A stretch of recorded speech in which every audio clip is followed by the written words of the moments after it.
दोस्तों स्वागत है आप सभी का एक बार फिर से आपके अपने यूट्यूब चैनल स्टडी प्लेटफॉर्म पे। दोस्तों आज के वीडियो में बात करेंगे बीए फर्स्ट सेमेस्टर इकोनॉमिक अर्थशास्त्र के परिचय के बारे में। ये वाला जो टॉपिक है आपका यूनिट 1 में रहेगा, ठीक है। अर्थशास्त्र का परिचय और कुछ इंपॉर्टेंट टॉपिक्स और हैं अर्थशास्त्र के परिचय में ही, जिनसे इंपॉर्टेंट क्वेश्चन बन सकते हैं। इनकी मैं पहले थ्योरी कराऊंगा, फिर एमसीक्यूज करेंगे। तो हम डिस्कस यहाँ पे कर रहे हैं अर्थशास्त्र के बारे में, ठीक है। यूनिट 1 के बारे में बात करेंगे और यूनिट 1 का भी ये पार्ट 1 रहेगा। अभी 2 पार्ट और आएंगे, पार्ट 2 और पार्ट 3, जिससे आपका यूनिट 1 आपका कंप्लीट हो जाएगा। अगर आपको ये वाला क्लास अच्छा लगे तो चैनल को सब्सक्राइब कर लेना, ताकि आगे जो 2 वीडियोस आएंगी वो भी इसी पैटर्न पे आधारित रहेंगी, ठीक है। अगर क्लास अच्छा ना रहे, अगर आपने चैनल सब्सक्राइब भी कर रखा है तो भाई अनसब्सक्राइब करके चले जाना, क्योंकि समझ में नहीं आ रहा है तो कोई फ़ायदा नहीं है फिर आपका यहाँ पे रहने का, ठीक है। चलो, क्लियर और साफ बात यहाँ पे मैं बोलने में ज़्यादा मुझे अच्छा लगता है, ठीक है। देखो क्या करेंगे, यहाँ पे यूनिट 1 पढ़ेंगे। यूनिट 1 को मैंने 3 पार्ट्स में डिवाइड किया है, तो पार्ट्स 1 हम बात करेंगे और पार्ट 1 में हम अर्थशास्त्र के परिचय के बारे में जानेंगे। और यहाँ पे हमने सबसे पहले आपका थ्योरी लिखा है। थ्योरी में सबसे पहले एक टॉपिक्स आता है आपका दुर्लभता, बहुत इंपॉर्टेंट है। दुर्लभता क्या होता है, यानी कि स्कैर्सिटी क्या है। देखो, संसाधन सीमित होते हैं और इच्छाएं आपकी अनंत होती हैं, यही अर्थशास्त्र की समस्या है। दुर्लभता का मतलब होता है अर्थशास्त्र की समस्या। अब अर्थशास्त्र की समस्या हमारी यही है। इन बातों को 2 से 3 बार रिपीट करो मेरे साथ। दुर्लभता क्या है कि संसाधन सीमित हैं और हमारी इच्छाएं अनंत हैं। एग्जाम्पल के साथ समझाऊंगा, थोड़ा धैर्य बना के यहाँ पर रखने की ज़रूरत है। दुर्लभता क्या है, तो दुर्लभता अर्थशास्त्र में दुर्लभता का मतलब ये नहीं है कि दुनिया में किसी चीज़ की कमी है, जैसे अकाल पड़ जाना। ऐसा इसका मतलब बिल्कुल नहीं है। इसका असली मतलब है कि मांग की तुलना में आपूर्ति का कम होना। जैसे बाजार में किसी चीज़ की डिमांड तो बहुत ज़्यादा है लेकिन उसकी पूर्ति नहीं हो पा रही है, इसी को हम दुर्लभता कहते हैं। बाजार में टमाटर की ज़रूरत है बहुत ज़्यादा, लेकिन टमाटर की पूर्ति नहीं हो पा रही है, इसी को कहते हैं दुर्लभता। बस अब यहाँ पे इसको उदाहरण से और समझेंगे, आपके रियल लाइफ से जोड़ते हुए, यहाँ पे कनेक्ट करते हुए सारी चीज़ों को चलेंगे। मान लीजिए आपके पास कितने रुपए हैं, 100 रुपए हैं। ये आपका सीमित संसाधन है, आपके पास सीमित है, यानी कि 100 रुपए ही हैं। आप ऐसा नहीं पढ़ रहे हैं तो आप कुछ भी अपने आप से लिख लेंगे। रियलिटी में उतर के आओ, अर्थशास्त्र आपको समझना है। आपको मैंने 100 रुपये दे दिए और आपके पास 100 रुपये को खर्च करने के आपके सामने 3 विकल्प आ रहे हैं। 3 विकल्प क्या आ रहे हैं कि आपको एक अच्छी किताब खरीदनी है अर्थशास्त्र की, जिससे आप अर्थशास्त्र पढ़ेंगे। आपको आपके दोस्तों के साथ फिल्म देखने जाना है और उसकी कीमत कितनी है, टिकट की 100 रुपये। और आपको एक आपका पसंदीदा खाना खाना है, यानी कि आपको पिज़्ज़ा खाना है और उसकी कीमत भी कितनी है, 100 रुपये।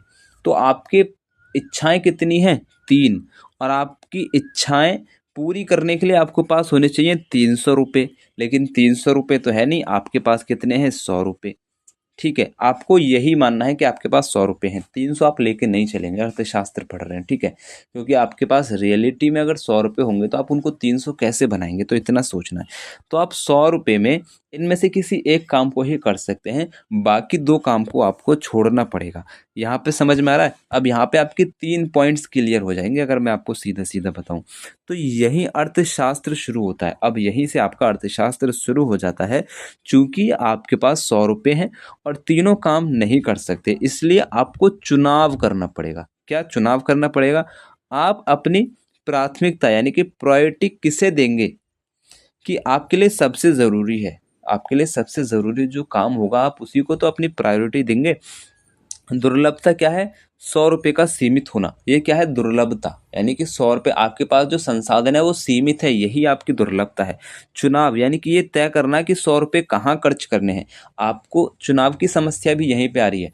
आपकी दुर्लभता है कि आपके पास संसाधन सीमित है, और चुनाव की समस्या ये है कि आपको तय करना है कि 100 रुपये आपको खर्च कहाँ करने हैं, खाने पे करने हैं, किताब पे करने हैं, या फिर दोस्तों के साथ करने हैं। और यहीं से आपका एक अवसर लागत है। अवसर लागत यानी कि अपॉर्चुनिटी कॉस्ट। अगर आपने फिल्म देखने का फैसला किया तो आपने किताब पढ़ने और खाना खाने का जो मौका है वो खो दिया, वही आपकी अवसर लागत है। यानी कि जो इच्छा आपने त्याग दी है वही आपकी अवसर लागत है। अब यहाँ से आपके 3 टॉपिक्स कवर हो चुके। अब इन 3 टॉपिक्स को बस छोटा छोटा यहाँ पे लिखा है, आप बस हेडिंग पढ़ते ही समझ में आ जाएगा। ज़्यादा मैं डिस्क्रिप्शन में यहाँ पे नहीं जाऊँगा, मुझे उम्मीद है आप समझ जाएंगे। चुनाव की समस्या। देखो, चयन की समस्या क्या है कि सीमित संसाधन से क्या चुनें। हमारे पास सीमित संसाधन हैं, उसमें से हम क्या चुनें, यही समस्या हमें चुनाव करने पर मजबूर करती है। ठीक है, ये इकोनॉमिक्स में है। अब दूसरा है अवसर लागत। एक वस्तु पाने के लिए दूसरी वस्तु का त्याग करना, यही आपकी अवसर लागत है।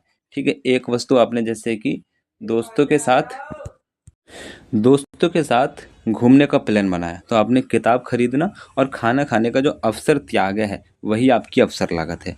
इन सारे टॉपिक्स को जब अभी हम एमसीक्यूज के माध्यम से करेंगे, तब आपको और क्लियरिटी यहाँ पे होती जाएगी। उत्पादन संभावना वक्र। देखो, पीपीएफ क्या होता है? दो वस्तुओं के उत्पादन के उन विभिन्न संयोजों को दिखाता है जिन्हें एक व्यवस्था उपलब्ध संसाधनों से बना सकती है। मतलब यहाँ पे हम ये दिखाना चाह रहे हैं कि आप ना देखो, आपको यहाँ पे दो वस्तुओं का उत्पादन करना है। एक एक्स वस्तु है और एक वाई वस्तु है, और आपके पास जो कीमत है वो मान लेते हैं 1,000 रुपये की कीमत है। आपके पास 1,000 रुपये हैं। अब 1,000 रुपये का जब आप यूज़ करेंगे एक्स वस्तु पे, तो आप मान लेते हैं 10 वस्तु बना पा रहे हैं, और वाई वस्तु पे आप यूज़ करेंगे तो आप मान लेते हैं वाई वस्तु की 7 वस्तु बना पा रहे हैं। ऐसा ही करना पड़ेगा। ऐसा नहीं है ना कि 1,000 रुपये में जो आप एक्स वस्तु बना रहे हैं, मान लेते हैं यहाँ पे चप्पल बना रहे हैं तो 10 चप्पल बन रही हैं, और यहाँ पे मान लेते हैं जूते बना रहे हैं तो 10 ही जूते बनेंगे, वो कम ही बनेंगे ना। तो आप अगर इसमें अगर 1,000 रुपये यानी कि टोटल संसाधन का उपयोग एक्स वस्तु को बनाने में करते हैं, तो आपकी इतनी वस्तुएं बन जाती हैं। ठीक है, और ये वाली कितनी रहेगी? आपकी ये वाली 0 रहेगी। समझ में आ रहा है? अब जब आप जो 1,000 रुपये का यूज़ है, यानी कि आपके पास जो संसाधन है, उनका कुछ उपयोग आप एक्स वस्तु को बनाने में और कुछ संसाधनों का उपयोग वाई वस्तु बनाने में करते हैं। जैसे यहाँ पे मान लेते हैं आप 8 वस्तु बना रहे हैं, तो यहाँ पे आप 4 वस्तु ही बना पा रहे हैं। ठीक है, इस तरीके से आप लेके चलेंगे, यानी कि एक वस्तु की मात्रा बढ़ाने के लिए एक वस्तु की मात्रा को कम करना पड़ेगा, तभी, क्योंकि आपके पास संसाधन सीमित हैं। अब इसी बात को जब हम ग्राफ पे दर्शाएंगे, तो उसी को उत्पादन संभावना वक्र कहते हैं। जैसे मान लेते हैं एक है आपका एक्स अक्ष, ये वाला इधर लाइन पे, एक है आपका वाई अक्ष। ठीक है, वाई एक्सिस। तो इधर आपको क्या दर्शाना है? इधर मैं नॉर्मली चीज़ें आपको बताने की कोशिश कर रहा हूँ। यहाँ पे आपको 10 यूनिट से आप किसी चीज़ की बना पा रहे हैं। ठीक है, 10 यूनिट्स आप बना पा रहे हैं, और यहाँ पे आपका ये 0 रहेगा। जब आपके टोटल संसाधन का उपयोग एक्स वस्तु को बनाने में करेंगे, तो आपका यहाँ पे जो वाई वस्तु है वो 0 रहेगी, यहाँ पे ये 0 रहेगी, और एक्स वस्तु आपकी 10 रहेगी। जैसे ही आप इसमें कम करके इसे 8 करते हैं, तो यहाँ पे आप मान लेते हैं कुछ वस्तु जो है वाई की भी बना पाएंगे, तो वाई की मान लेते हैं कुछ वस्तु आप 2 बना पा रहे हैं, वाई की 2 वस्तु बना पा रहे हैं। जैसे ही आप इसमें कुछ और मात्रा कम करते हैं, एक्स वस्तु को कम करने में मान लेते हैं यहाँ पे आप 3 वस्तु बना पा रहे हैं, तो यहाँ पे आप 5 वस्तु बना पा रहे हैं। ठीक है, इस तरीके से आप यहाँ पे धीरे धीरे लेके चलेंगे, और ये जो वक्र आपका जाएगा इस तरीके से जाएगा जब हम इनको मिलाएंगे। अब यहाँ पे एक ऐसे ये वाला जो पॉइंट बनेगा, एक ये वाला यहाँ पे ये संभावना दर्शाएगा कि हम 8 वस्तु यहाँ पे इसकी बना पा रहे हैं, और 2 वस्तु जो है हम वाई की बना पा रहे हैं। इसी तरीके से यहाँ पे ये वाली संभावना दर्शाएगी। तो यहाँ पे हम संभावना लेके चल रहे हैं कि हम संभावना वक्र पे, मतलब हमारे पास जो संसाधन है, उस संसाधन से हम 2 वस्तुओं की कितनी संभावनाएं बना सकते हैं। समझ में आ रहा है? हम जितनी संभावना बना सकते हैं उसी को उत्पादन संभावना वक्र कहते हैं यहाँ पे। ठीक है, अब सारे जो मैंने एक्सप्लेन करने की कोशिश की, इनको हम एमसीक्यूज के फॉर्म में सारे क्वेश्चंस को अपने देखेंगे। BA first semester unit 1 part 1 रहेगा। महत्वपूर्ण प्रश्न आपके यहाँ पे रहेंगे। एमसीक्यूज के माध्यम से आप सारी चीज़ें अच्छे से समझ पाएंगे। तो देखो, पहला क्वेश्चन है कि अर्थशास्त्र की समस्या का मूल कारण क्या है? तो मूल कारण आपका क्या है? असीमित इच्छा है? नहीं भाई, हमारे पास इच्छाएं जो रहती हैं वो असीमित रहती हैं। ऐसा है क्या फिर सीमित संसाधन है हमारे पास? हाँ, दोनों हैं। और चुनाव की समस्या, तो उपरोक्त सभी सही। हाँ, मैं यहाँ पे थोड़ा कंफ्यूज हो रहा था। तो यहाँ पे क्या है? उपरोक्त सभी हमारी ये जो ना अर्थशास्त्र की सभी जो है आपकी मूल कारण आपके रहेंगे, क्योंकि आपकी जो इच्छाएं हैं वो असीमित हैं, यानी कि आपकी अनंत इच्छाएं हैं, और उनको पूरा करने के लिए संसाधन सीमित हैं, और फिर हमें वहाँ पे चुनाव की समस्या का भी सामना करना पड़ता है। तो ये सभी जो हो जाएंगे अर्थ शास्त्र की समस्या का मूल कारण है। तो डी आपका करेक्ट आंसर हो जाएगा। स्पष्टीकरण यहाँ पे मैंने आपके लिए दिया है, इसको पढ़ेंगे। मनुष्य की इच्छाएं अनंत हैं, लेकिन उन्हें पूरा करने के लिए संसाधन सीमित हैं। इसी कारण से हमें चुनाव करना पड़ता है, जो अर्थशास्त्र की मूल समस्या आपकी यहाँ पे रहेगी। क्वेश्चन नंबर 2 आपसे कह रहा है कि अवसर लागत क्या है। अवसर लागत, देखो अवसर लागत जो हो जाएगा, लागत का कुल योग है, दूसरे सबसे अच्छे विकल्प का त्याग। Very good. मैंने आपको ये बताया है ना कि आप जब एक, आपके पास जो दो वस्तु होती है उनमें से किसी एक को चुनना रहता है, तो एक चुन के आप जो दूसरी इच्छा आपको छोड़ते हैं, दूसरे सबसे अच्छे विकल्प को जो छोड़ते हैं, वही आपका अवसर लागत होती है। तो बी आपका करेक्ट आंसर हो जाएगा। स्पष्टीकरण यहाँ पे हो जाएगा, जब हम एक चीज चुनते हैं तो दूसरी चीज छोड़नी पड़ती है, जो सबसे बेहतरीन विकल्प हमने छोड़ा वही हमारी अवसर लागत यहाँ पे हो जाएगी। क्वेश्चन नंबर 3 आपसे कह रहा है, बहुत इंपॉर्टेंट है ये क्वेश्चंस, हर बार हर यूनिवर्सिटी में आपसे पूछा जाता है। उत्पादन संभावना वक्र मूल बिंदु की ओर कैसे होता है। देखो उत्पादन संभावना वक्र मैंने अभी आपको ऐसे बना के दिखाया था। इसमें एक एक्स वस्तु और एक वाई वस्तु, इन दोनों की जितनी संभावनाएं हैं यानी कि सीमित संसाधन में, इन दोनों वस्तुओं को हम कितनी कितनी मात्रा में उत्पादन कर सकते हैं, जितनी भी संभावनाएं इस वक्र पे हम देखते हैं, तो इनका जो ग्राफ बनता है वो हमेशा ऐसा बनता है, यानी कि ऐसे मूल बिंदु से ऐसे उठा हुआ, इसकी तरफ से ऐसे उठा हुआ, ये मूल बिंदु आपका यहाँ पे 0 रहेगा। ऐसे ये, यानी कि अगर आप इसको ऐसे देखेंगे और यहाँ से देखेंगे मूल बिंदु से, तो आपको केव जैसा नजर आएगा, जैसे गुफा है। आप यहाँ से देखेंगे तो ऐसा लगेगा ना ये गुफा है, यहाँ से देखो ऐसा लगेगा गुफा है। तो ये कैसा होता है, कॉनकेव यानी कि नतोदर होता है। ये याद करने के लिए ट्रिक मैं आपको बता रहा हूँ, समझ में आ रहा है। तो ये मैंने जैसे याद किया था अपने टाइम में, मैं वैसे ही आपको यहाँ पे समझाता चल रहा हूँ। तो नतोदर होता है, नतोदर यानी कि कॉनकेव। इसमें केव नजर आ रहा है ना, केव यानी गुफा जैसा, मूल बिंदु से गुफा जैसा। तो उत्पादन संभावना वक्र मूल बिंदु की ओर कैसा होता है, नतोदर होता है। ये आपको याद रखना है। देखो यहाँ पे इसका स्पष्टीकरण है, क्योंकि जैसे जैसे हम एक वस्तु का उत्पादन बढ़ाते हैं, हमें दूसरी वस्तु का अधिक त्याग करना पड़ता है। एक वस्तु का हम उत्पादन करेंगे तो दूसरी वस्तु का हमें अधिक त्याग करना पड़ता है। तो बढ़ती सीमांत अवसर लागत, अवसर लागत मतलब जो हम त्याग रहे हैं वो वाली लागत। तो बढ़ती सीमांत अवसर लागत के कारण इसका जो ग्राफ है वो इस तरीके का जाता है।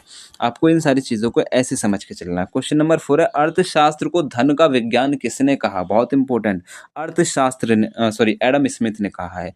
एडम स्मिथ की एक प्रसिद्ध किताब है जो इन्होंने 1776 में लिखी है, जिसको वेल्थ ऑफ नेशन भी कहते हैं शॉर्ट में। पूरी किताब का नाम अभी यहाँ पे मैंने लिखा है, उसको देख लेंगे।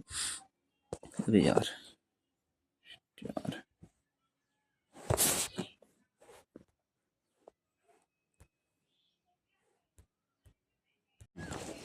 खैर, अच्छा ठीक है।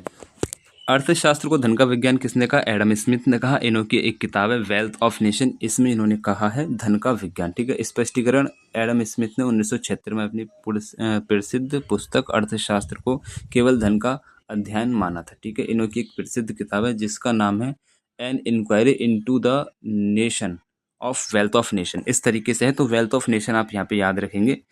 ठीक है, चलो क्वेश्चन नंबर 5 है, संसाधन सीमित है, ये परिभाषा किसने दी है। तो संसाधन सीमित है, बस इतनी सी परिभाषा लियोनेल रॉबिन्स ने दी है। ठीक है, सिर्फ रॉबिन्स के नाम से भी आप याद रख सकते हैं, इंपॉर्टेंट क्वेश्चन है, याद रखेंगे। अच्छा, यहाँ पे हो जाएगा स्पष्टीकरण में, रॉबिन्स ने अर्थशास्त्र को दुर्लभता का विज्ञान कहा था। ठीक है, क्या कहा था, दुर्लभता का विज्ञान कहा था, क्योंकि संसाधन सीमित हैं, संसाधन सीमित हैं, इस वजह से रॉबिन्स ने अर्थशास्त्र को बताया दुर्लभता का विज्ञान। और ये एक परिभाषा है, किसकी है, रॉबिन्स की है, याद रखेंगे। रॉबिन्स की परिभाषा क्या है कि अर्थशास्त्र जो है वो क्या है, दुर्लभता का विज्ञान है। अर्थशास्त्र क्या है, दुर्लभता का विज्ञान है, यानी कि संसाधन आपके सीमित रहेंगे। चयन की समस्या का जन्म क्यों होता है, चयन की समस्या का जन्म क्यों होता है भाई, अभी मैं आपको ऊपर समझाता हुआ आया हूँ। संसाधनों की प्रचुरता के कारण, भाई संसाधनों का प्रचुरता तो है नहीं, संसाधनों की दुर्लभता के कारण होता है। ठीक है, हमारे पास संसाधन सीमित होते हैं, इसी वजह से चयन की समस्या का जन्म होता है। हमारी इच्छाओं में कमी के कारण, हमारी इच्छाओं में तो कमी होती ही नहीं है भाई, हमारी इच्छाओं में कमी हो जाएगी तो फिर चयन की समस्या ही उत्पन्न नहीं होगी। ठीक है, तो संसाधनों की दुर्लभता के कारण, अगर संसाधन असीमित होते तो हमें चुनाव करने की ज़रूरत ही नहीं होती। हमारे पास संसाधन पूरे होते, यानी कि सीमित मात्रा में नहीं होते, असीमित मात्रा में होते, तो हम कुछ करते ही नहीं, समझ में आ रहा है? अगर मुझे पिज़्ज़ा भी खाना है, मुझे सारी चीज़ें करनी है, अपने सारे शौक कर रहे हैं, उन सारे शौक को पूरा करने के लिए मेरे पास पैसे होते, तो मैं यूट्यूब पे यहाँ पे पढ़ा रहा होता, बताओ। मैं घर पे बैठ के आराम से सारी चीज़ें कर रहा होता। अभी मैं यहाँ पे क्यों पढ़ा रहा हूँ? ताकि मेरे सब्सक्राइबर बढ़ें, थोड़ा मतलब मेरी भी नॉलेज गेन हो, जिससे मैं आगे कहीं और जाके पढ़ा सकूँ। तो क्यों?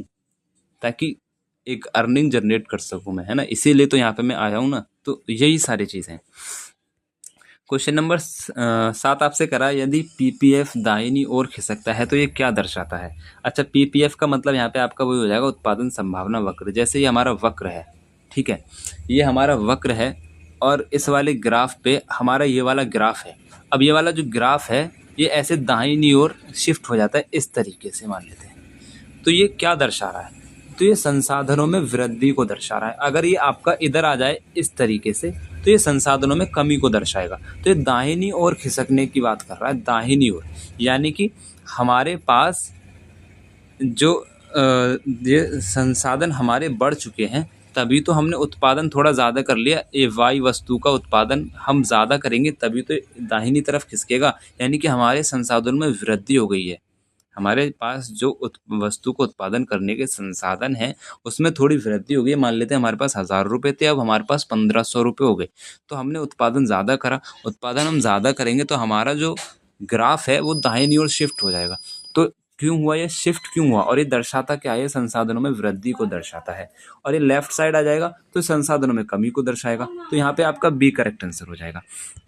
स्पष्टीकरण यहाँ पे हो जाएगा कि संसाधनों में वृद्धि या फिर तकनीक में सुधार होने पर उत्पादन क्षमता बढ़ जाती है, जिसे वक्र दाईं ओर शिफ्ट हो जाता है। ठीक है। क्वेश्चन नंबर 8 आपसे क्या कह रहा है कि व्यष्टि अर्थशास्त्र में किसका अध्ययन होता है? तो व्यष्टि अर्थशास्त्र में एक व्यक्तिगत इकाई, फर्म या फिर उपभोक्ता का अध्ययन होता है। ये मैंने आपको शायद शुरू में बताया था, नहीं बताया तो आप यहाँ पे जान लेंगे। व्यष्टि का अर्थ होता है सूक्ष्म यानी कि छोटा।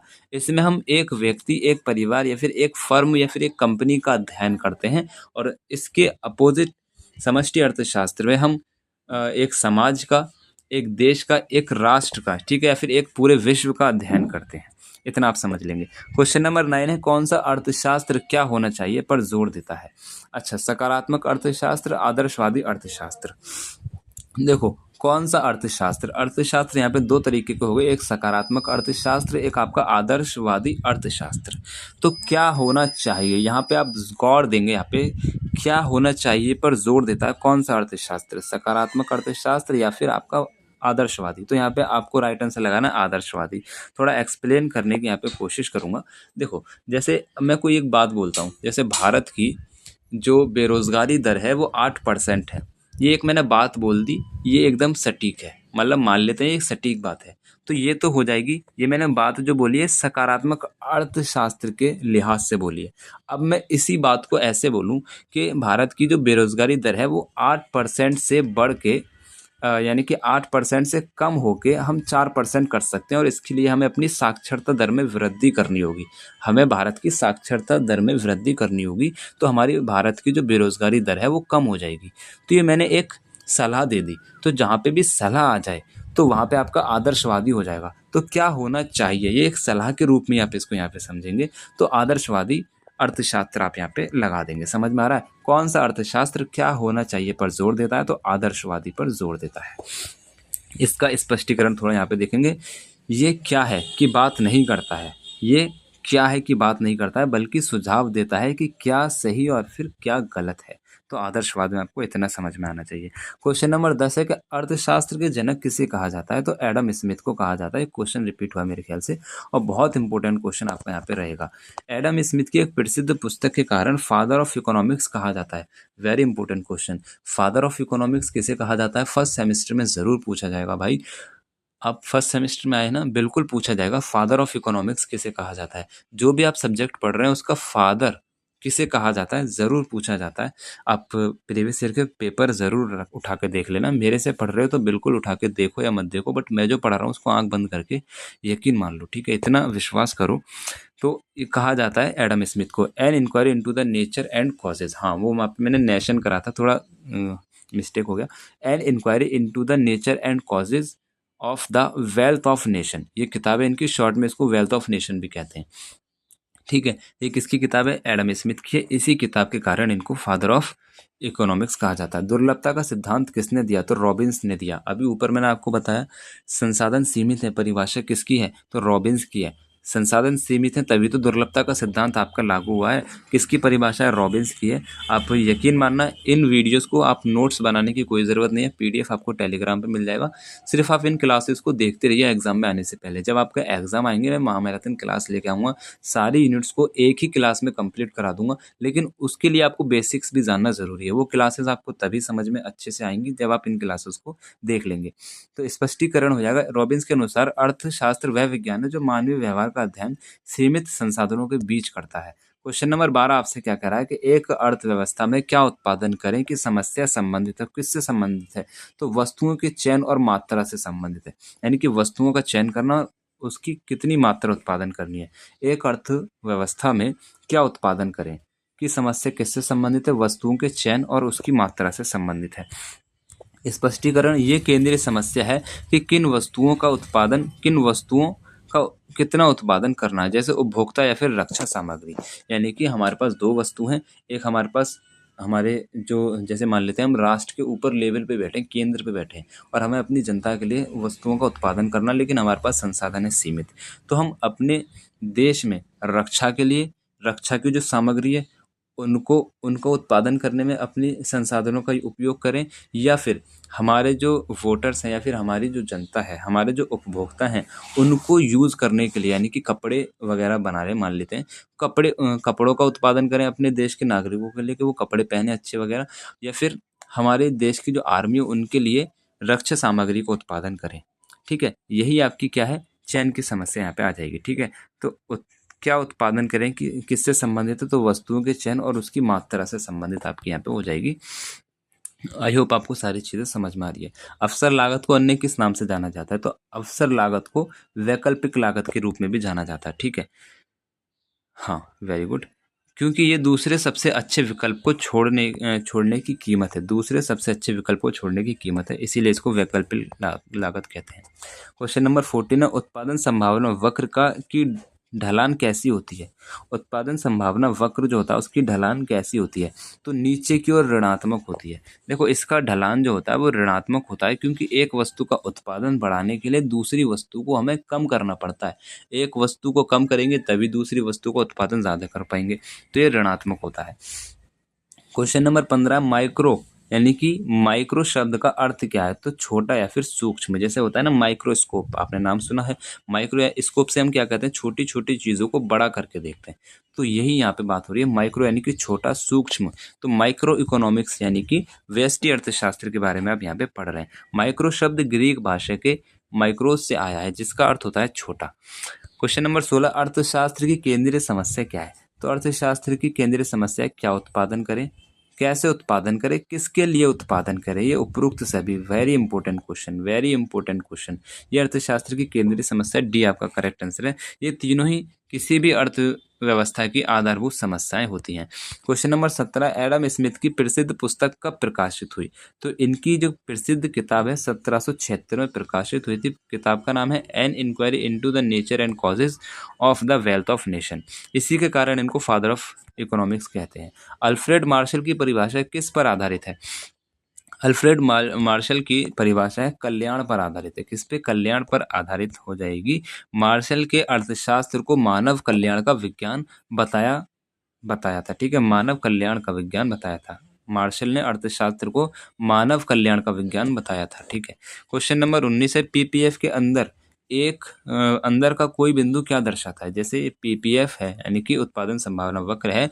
अब बाकी जो पॉइंट है वो आपके यहाँ पे हैं, यानी कि उत्पादन संभावना वक्र के जो ग्राफ पे पॉइंट होते हैं वो तो आपकी वो पॉसिबिलिटी दर्शाते हैं कि आप इस वस्तु का इतना उत्पादन करेंगे तो दूसरी वस्तु को कितना त्यागना पड़ेगा, या फिर दूसरी वस्तु का कितना उत्पादन कर सकते हैं। लेकिन कोई बिंदु, ये क्वेश्चन कह रहा है अगर इस वक्र के अंदर है तो वो क्या दर्शाता है? तो वो आपका संसाधनों का अकुशल उपयोग दर्शाता है, यानी कि बेरोजगारी दर्शाता है।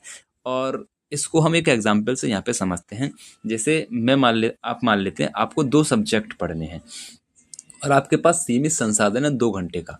2 घंटे का आपके पास सीमित संसाधन है और आप 2 घंटे अगर अच्छी तरीके से पढ़ते हैं तो आप इकोनॉमिक्स को पूरा कर लेते हैं। और अगर आप इकोनॉमिक्स छोड़ के मिलिट्री साइंस दूसरा सब्जेक्ट ले लेते हैं, 2 घंटे पूरा मिलिट्री साइंस को पढ़ते हैं तो वो भी आप पूरा पढ़ लेते हैं, ठीक है। या फिर आपके पास तीसरी संभावना ऐसी हो जाएगी कि आप 1 घंटा मिलिट्री साइंस पढ़ें, 1 घंटा इकोनॉमिक्स पढ़ें, और भी आपकी संभावना यहाँ पे बन सकती है। लेकिन यहाँ पे मैं 3 संभावना ले रहा हूँ।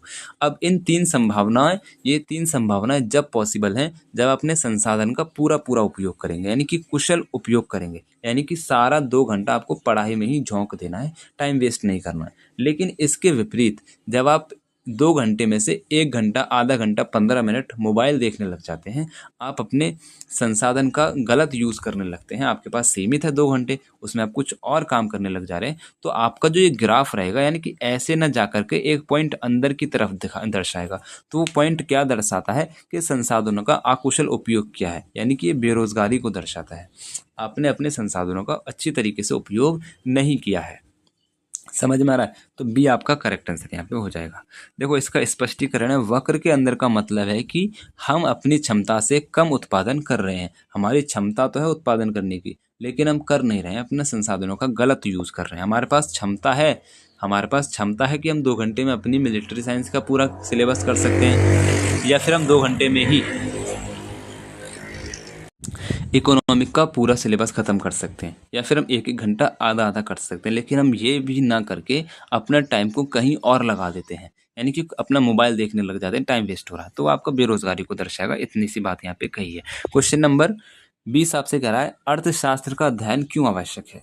तो अर्थशास्त्र का अध्ययन संसाधनों के बेहतर और कुशल प्रयोग के लिए आवश्यक है। अर्थशास्त्र का अध्ययन क्यों आवश्यक है? संसाधनों के बेहतर और कुशल प्रयोग हेतु आवश्यक है। इसका स्पष्टीकरण यहाँ पे समझाने की ज़रूरत है नहीं कि अर्थशास्त्र हमें सिखाता है कि कैसे सीमित संसाधनों का सही इस्तेमाल करके अधिकतम लाभ प्राप्त कर सकते हैं।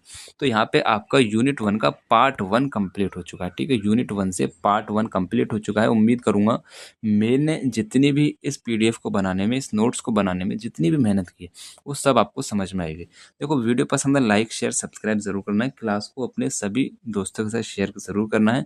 आप कॉलेज में जा रहे हैं, ग्रुप बन चुके हैं, तो वहाँ पे ग्रुप में ज़रूर शेयर कर देना है कि भाई क्लास स्टार्ट हो चुकी हैं, और ये आपको एग्ज़ाम से पहले आपका सारा सिलेबस कंप्लीट करा दिया जाएगा। फिर एग्ज़ाम टाइम में आपको मैराथन क्लास देखने को मिलेगी एमसीक्यूज़ की। तो आपका अच्छे नंबर लाने तो स्टडी प्लेटफॉर्म को सब्सक्राइब ज़रूर कर लेना। बाकी best of luck, thanks for watching, thanks for support, अल्लाह हाफिज़।